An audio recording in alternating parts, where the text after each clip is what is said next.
ni moo di mbirum Lat Diop ñu gis ni Cour suprême daal di nay dàq li nga xamante ni moom la ñu dugaloon jëm ci mbirum bàyyi ndëgëniku placé ko sous bracelet électronique loolee nag day wane ni Lat Diop dafay delluwaat ca Rebeuss daal di fay toog. waaw Ayba bàyyil tooñ bi ngay tooñ Ayba yow xam nga ni man gëj naa lekk dibi depuis bi ñu tuddee ay muus daal nga gëj lekk dibi waaw Ayba bàyyil di ma tooñ waaye di ko def ci sama xel alors mbiru Lat Diop waa kay bàyyi xam nga dogal bi dafa tukkee ci Cour suprême moo tax toujours may wax gars yi ne leen da leen def attention ci manipulation yi parce que gis nga Lat Diop tantôt ñu présenté ñu ko comme koo xam ne tey dafa war a génn tantôt ngay dégg ay yeneen wax mais dama ne la faisons confiance à la justice et laissons la justice faire son travail personne ne peut faire ce travail là bu weesoo justice mais malheureusement chaque semaine rek si on ne nous bombarde pas des informations sur Lat Diop soit c'est sur Farba ou Tahirou Sarr moo tax man lu fi ñëw rek man damay dàq rejeter en bloc dama naan la man gëwma loolu parce que dañoo am ay ëttukaay yoo xam ne saa yu ñu jëlee dogal dañ koy siiwal ñëpp jot ci ñu xam ne dogal bii dafa jóge ci ëtt attekaay bii te lii mooy li wér ñu ne la ce 19 juin 2025 la chambre pénale de la Cour suprême du Sénégal a cassé et annulé l'arrêt de la chambre d'accusation financière du 26 mars 2025 qui avait accordé à Lat Diop, ancien directeur général de la Loterie nationale sénégalaise LONASE, une liberté provisoire sous surveillance électronique avec bracelet électronique. Cette décision maintient Lat Diop en détention. kon leer na. nañu day desandi ci kaso bi. waaw xaar bësam. parce que gis nga justice boo ko maîtriser wul. mënuloo ci wax. déedéet keroog ba dogalu 25 juin bi 26 mars bi génnee gars yi dañoo gaaw anticiper pour gëmloo Sénégalais yi que ne Lat Diop moom ay question de minutes moo ko dese ci kaso bi day génn ñibbi këram. ils nous ont pas expliqué que am na procédure yoo xam ne bu ñu fa àggee mën nañu dem ba wëlbati décision bi ba mu desaat ci kaso bi. moo tax il faut être très prudent ñu bàyyi yoon mu dox. dogal bu mu jël danañ ko officialiser Sénégalais yi danañ ci bokk yem xam ne dogal bii moo génn. nee naa la Lat Diop dañoo xëy ñu woo ko. la ñu def ba woo ko buñ ko expliqué wul woon benn Sénégalais du xam parce que boobu gars yi ñu ngi def seen enquête bi ñu demee ba téye ci lu dëgg dañ koo woo mu ñëw ñu entendre ko defal ko audition.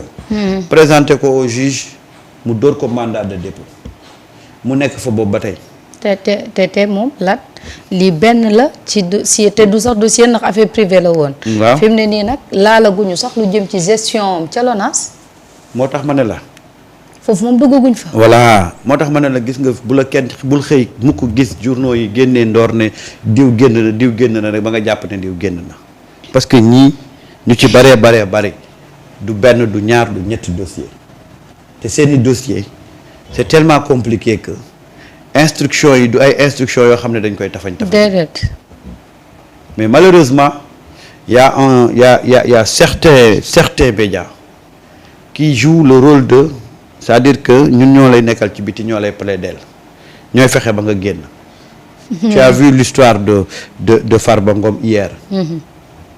on a essayé de nous mener à bateau en bateau ñëpp xëyandoor Farba gravement malade. Farba doit rentrer chez lui Farba patati patata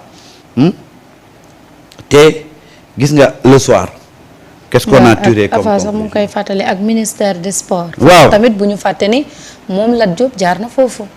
mais bien sûr. Samba sa wax jay dellu si rek. waaw kenn ku ci nekk ci ñoom. am na fëggatee ko. loolu laa lay wax. moo tax ñii amuñu ñaar. on ne peut pas se baser sur un dossier pour pouvoir di leen naan ñoom dañuy am liberté provisoire wala dañuy am. parce que dañoo am ay affaires yoo xam ne dafa am ay ramifications. Marieta gis nga ministère des sports. bés bu ñu ci duggee ba auditer ko tu verras des choses yoo xam ne da ngay dar sa gémmiñ parce que ministère des sports li mu engloutir ci ay milliards kenn mënulu koo wax. gis nga campagne bi ñuy jël coupe d'Afrique bi xëy na on était dans l'euphorie. te ñi it nekkoon fi on n'a pas eu le temps d'auditer d'évaluer li ñu dépensé en termes de milliards kenn xamul joueurs yi xamuloo ñaar lañ leen jox encadrement bi xamuloo fan la commencé ba fan la jeexee ak ñaata lañ leen jox mais il y a tellement de milliards qu'on a dépensé autour de ce kon xanaa fédération moom day wëndeelu foofu rek mais ba ñuy dem coupe Qatar waaw ak Coupe d'Afrique Côte d'Ivoire mais suñ la waxee li ñu génne ci budget ça tournait autour de 14 milliards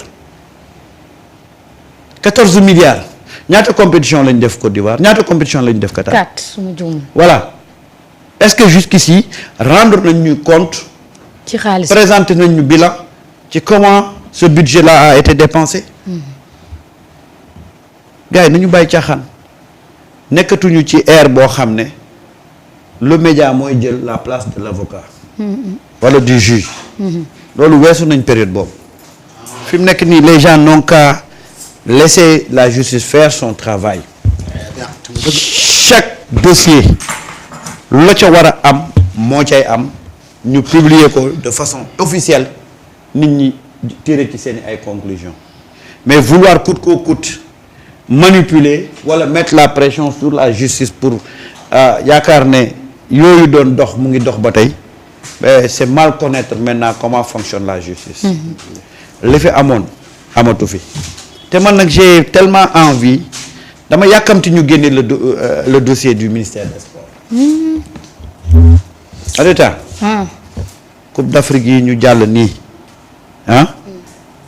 li fi dugg ci xaalis ci wàllu sport waa ni Matar Ba moom mi ngi ci réew mu ngi fi Matar waaw mu ngi fi de dama ko gëj a dégg ñëwoon na ci kii assise yi ñëwoon na waaw Samba bàyyil créer problème. ñuy laajte rek de fi mu ne nii dañuy laajte rek ku ñu gëj a gis kii moo ko laajte ministère des sports boobu du Matar Ba rek de.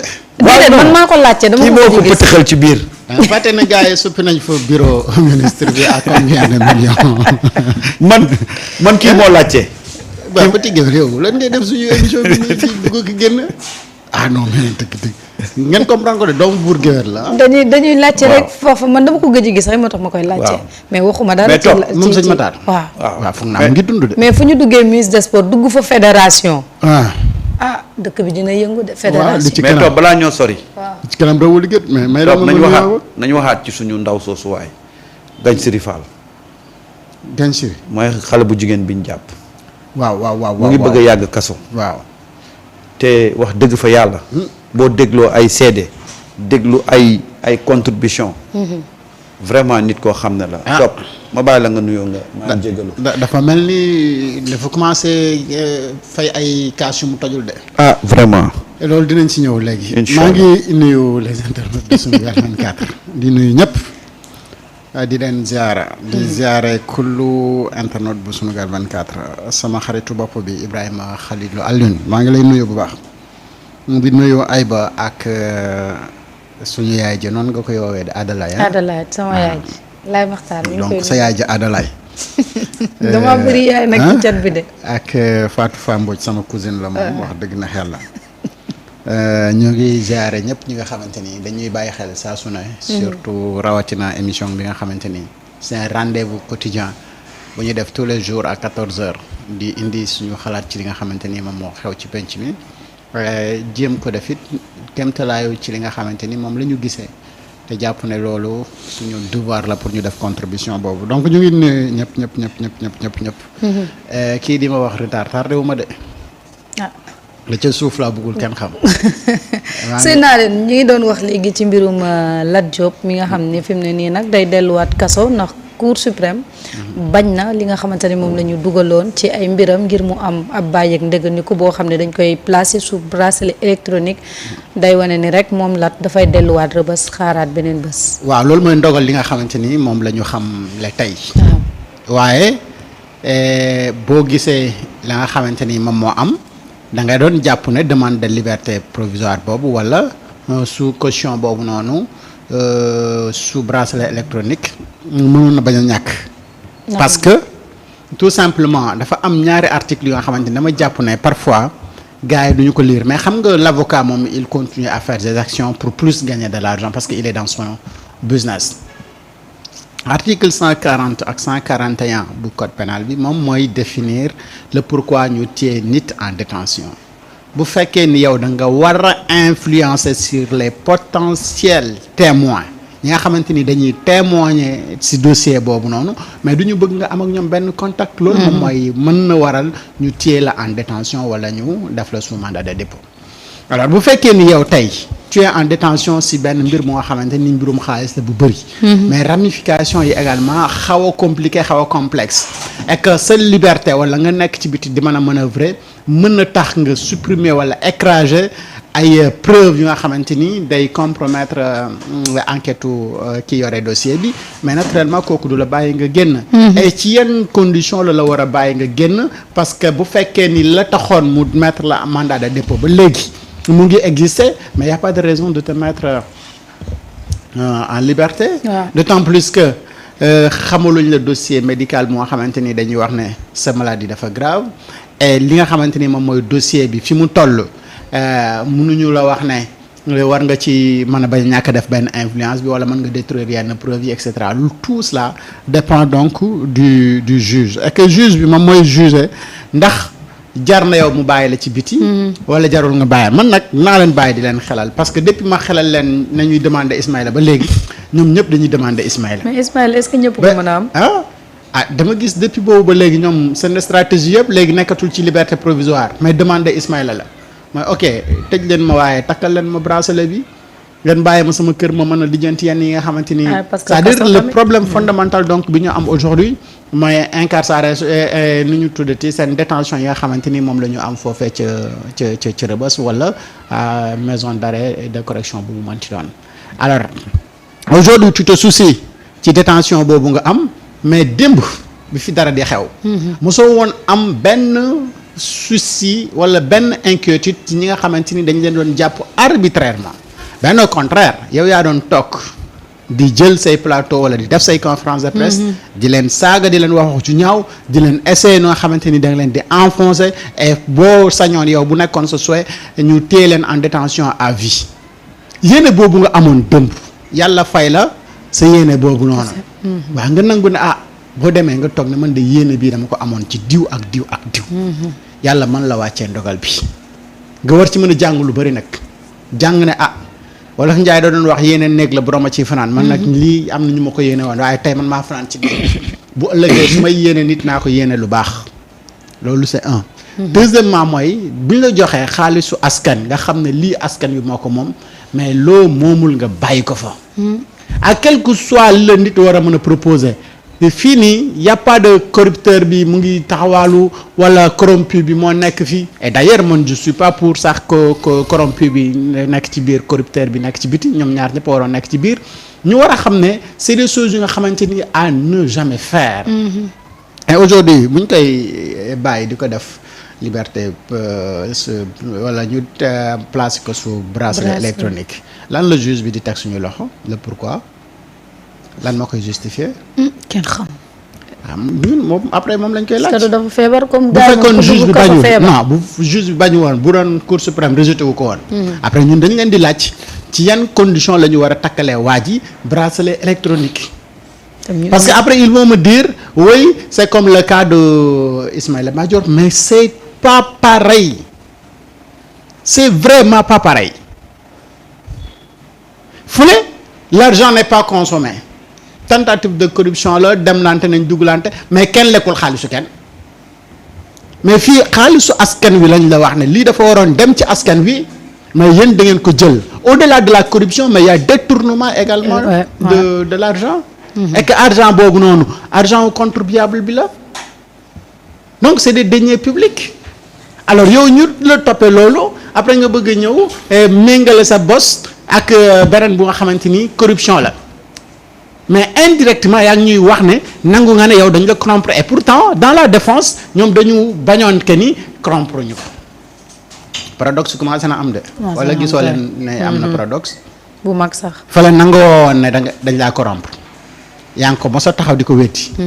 mais yaa ngi demander pour ñu defal la même peine bi nga xamante ni ñeen nangu nañ ne corruption am na fa mais que ni donc yaa ngi ñuy wax nañu indirectement que ni nangu nga ni ok man dañ maa corrompre waaye ana lañ la corrompre.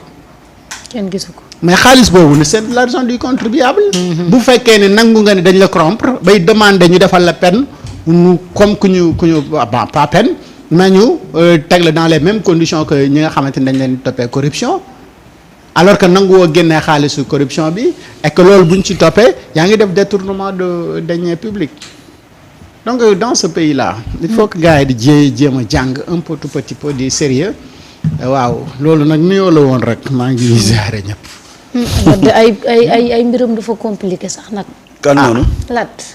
te ndax xam naa ne fi mu jógee ci lii ba dugg. waaw dans la gestion. moom. xam nga aujourd'hui les gens waxaguñu si li nga xamante ni moom mooy gestion. mais li ñu nekk di wax rek mooy benn dossier bu nga xamante ni dossier wu corruption la. bu mu seq ak benn waay bu nga xamante ni moom itamit dafa am yore woon yii di def. ni ñuy naxee gone yi pour mën a am ci xaalis bi man nag dootuma ko def ba ma xoosee ñàkk ba léegi. xoos nga bay ñàkk. waaw mos naa xoos. mos naa xoos temps étudiant taf waaye keroog laa gëj a xoos de ba tey est-ce que dama xoos am remboursement xoosaat perte. xam nga sama 250 yi ne mër. xam nga Lat xam na ne dossier am dafa compliqué. moom il sait dama ne la toujours gars yi ëllëg ñu dem ci prétoire bi di plaider. dañuy dem léegi ci médias yi di plaider moo tax tout ce tintamarre là dafa am fu mu yem c'est-à-dire que tey coow li ngay dégg yëpp ci presse bi nga koy dégg waaye xam na ay avocats am xam nañ le juge connaît mais xam nga fii Sénégal dañu tàmmal ci ay jamono dañ lay wax ne il faut utiliser les médias pour faire la pression sur la justice. toujours loolu la ñu doon wax non combat bi c'est à deux niveaux combat politique combat judiciaire bi la ak combat médiatique bi. mais loolu dafa dañ parce que aujourd'hui les Sénégalais suivent de près chaque dossier. te xam nga la moo si gën a grave c'est que dossiers yi Sénégalais dañ ci xam lu bari avant sax dossier bi di atterrir ci loxo juge bi. Sénégalais yi dañ ci xam lu bari avant que les dossiers yi di atterrir ci loxo juge bi te les Sénégalais attendent beaucoup de ces dossiers-là